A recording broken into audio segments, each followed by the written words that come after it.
कब तक कुत्ते बिल्लियों की तरह मैं सड़क में रहूंगा? अब से इस झोपड़ी पे ही रहूंगा।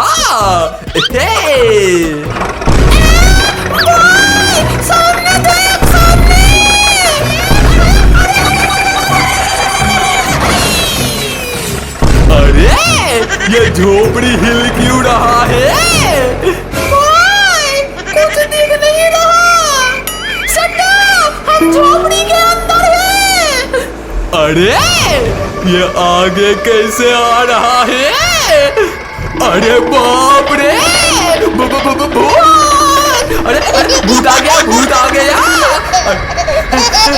लगता है मुझसे पहले भूत चुड़ैल ही झोपड़ी में रहने लगा। अरे बचाओ।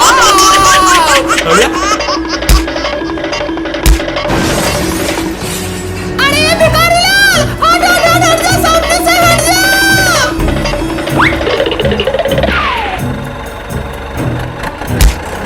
अरे नहीं।